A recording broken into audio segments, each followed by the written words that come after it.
Hey guys, this is Ryan from Old School Automotive, and this is the first video in our series about the 1968 Rambler American Wagon Repower. I've done a little work on it prior to establishing the YouTube channel here, but basically right now it's a rolling shell, and I'm going to tell you a little bit more about it as we jump into some engine work. See you in a sec. Hey everybody, it's Ryan from Old School Automotive. Today, getting a little bit of work done on the 4.0 liter 6-cylinder. This is from kind of a project that got put on hold due to some other stuff that was going on. The short version is we got the 68 Rambler wagon. It had a 232 straight six with a blown up motor. Connecting rod number 2 decided to exit stage left through the side of the block. Left a nice little hole in the side of the engine block right here. But sourcing a 232, not exactly easy to do, and why would you? Because it's a 232. One barrel carburetor had something like 90 some odd horsepower from the factory. The 232 was the granddaddy of the Jeep 258, and the Jeep 258 morphed into the 4.0 liter 6-cylinder, which Jeep had in production up through the early 2000s, I believe. This particular one is out of a 91 Cherokee. This is one of the high output versions. And the cool thing about this is, since this is a direct descendant of the 232 that was in the Rambler, the engine mount bolt locations are in the same place. This engine came with an AW4 4-speed automatic in a 2-wheel drive Jeep. So this is basically going to be a direct bolt-in for that Rambler. Like I said, this has been on hold for a while. It's kind of gotten what I like to call the meth head engine rebuild. Basically just spray bombed at AMC blue. But I did go through, the bearings were worn down to the copper, so I did put a set of new engine bearings in it. We slapped a new timing chain on it. And today I'm finishing up with the oil pump. And if you've ever done a Jeep oil pump before, it's got an interesting setup here. The oil pump bolts onto the block. And the oil pump pickup, now I'm a Ford guy, I'm used to these oil pump pickups bolting on.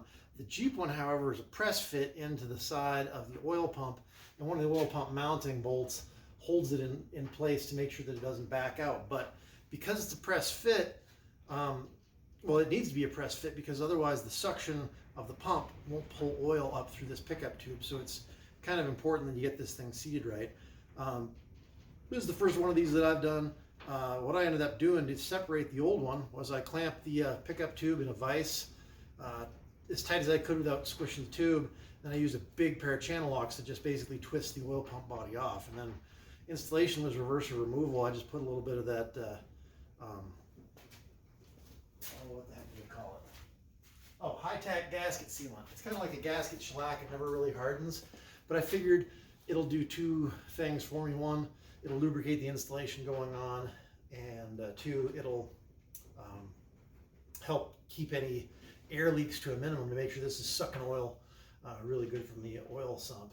But how I ended up reinstalling it, like I said, reverse or removal, I kept the pickup tube clamped in the vise, and I just bore down on this, and well, I twisted the pump back and forth, and I was able to work it down on that way. And then when it was all finished up, I just flipped it upside down, and I gave, there's kind of like a little raised flange around the edge here. I just gave it a couple thumps with a punch, and that seated it all the way.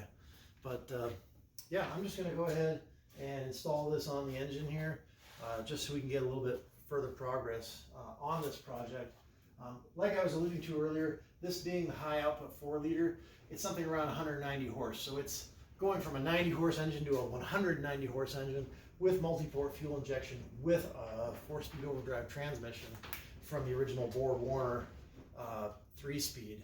So this car, being that it only weighs 2,700 pounds as a wagon, should easily get upper 20s, low 30s mileage, and it'll have more than double the horsepower. So it should be a fun little car. Eventually we're gonna swap in an 8.8 rear end out of an Explorer. If you're familiar with the 8.8 swaps, by taking 2 short side axle shafts and cutting the long side tube to accept the short side axle shaft, it makes these perfect width for cars like Ramblers, early Mustangs, stuff like that. And it's the kind of narrowing project you can do in your garage. We're definitely going to have an installation video on that. So make sure you like and subscribe so that when I do get that video, you guys can see it happen right here. But anyway, I'm going to cut over to the time lapse so that we can, so that I can go ahead and install the oil pump on the engine and you guys can watch. Hey guys, just thought we'd show you what the inside of a 190,000 mile oil pump looks like. And you can see the cover plate, which installs over the gears like this. This is what happens is you get these swirl marks worn into the cover, and eventually as the cover wears and as the tops of these gears wear, you get oil will start bypassing across the top. And how this works is kind of cool. You can see down, let's see, where am I looking here? Right here where my finger is. That's the outlet to the engine block, and the oil pump pickup would install over here, and it would basically be tied in with this cavity right here. So how this sucker works is when the engine's running, this is turning like this, and as it's turning, oil from the oil pan is sucked in here, and these gears basically seal against the side, and they push the oil around like my finger is going. And as this is, as they're turning, you see the outside of those gears is moving cavities that are filled with oil over here.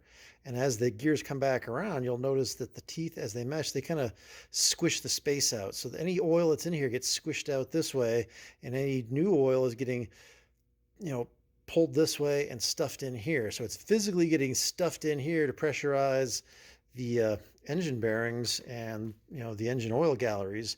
And because it's pulling oil this way, it's creating a low pressure, which is going to suck oil from the oil pan. But, obviously as they turn, the teeth are going to wear against each other, so you're going to get leakage through here. High pressure oil is going to leak towards low pressure oil. It's also not going to seal against the case wall as nicely. You can kind of see some of these have already got a pretty decent little gap going on. And then, as mentioned, the top of the gears with the case, and then the bottom of the gears with the oil pump housing. And you see this gear is just an idler basically, and it just sits on this post.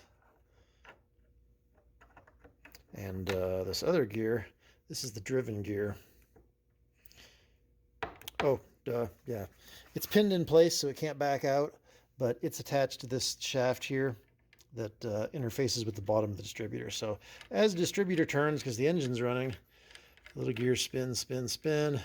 Oil gets sucked in the low pressure side, taken around the outside, and pushed towards the high pressure side. Anyway, that's just a little bonus thing here. Figured we'd show you while we had it apart.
That's a quick and dirty version. You get to see it in high speed, whereas I gotta actually do it, but hey, it's more fun that way to watch it. But anyway, as you saw, I installed the oil pump. I torqued the bolts to factory spec, 10 foot-pounds or 120 inch-pounds over here, and 17 foot-pounds on this side. You'll also notice that I took the extra step. I pulled the cover off this oil pump, and I kind of pulled the pump gears out of it. I packed this baby full of high temperature wheel bearing grease, and this is an old mechanic's trick. The idea behind it is the grease is thicker, it's going to stay in here. You can use assembly lube, grease, anything that can be dissolved by engine oil. The idea is that this thick grease is going to stay in the oil pump and kind of help seal it up, because aftermarket parts today are pretty well garbage. Most of the stuff you get is made in China, and it doesn't work worth a crap. But just to make sure you get good solid suction on the startup, this grease in here is going to seal up all those parts really well until the oil gets pulled up in. and it's going to give you a nice strong suction right off the bat to make sure we pull oil all the way from this oil pickup up into the oil pump so we can get oil to these main bearings immediately, because that's starting up for the first time is going to be where we're going to incur the most wear on any engine.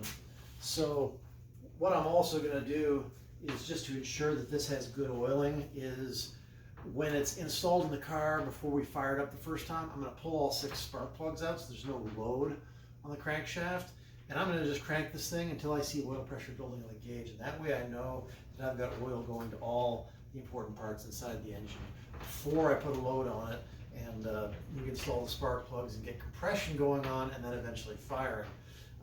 That way it's just all fully oiled, and we make sure this engine gets the most life possible out of it. It's already got 190,000 miles on the clock. I don't doubt this thing will go at least 100,000 more miles, considering the easy life it's going to have pushing around this little Rambler. But then again, you know, I'm probably going to beat on it a little bit. But anyway, next time we're going to throw a timing cover at this, and then we'll install the oil pan. And till then, like and subscribe. And remember, if you subscribe and we're not for you, you can always unsubscribe later. But right now we're trying to build the channel so we can get up to the right amount of followers we need, so we can start bringing you more content and giving you lots of cool information on stuff like this. We'll catch you next time.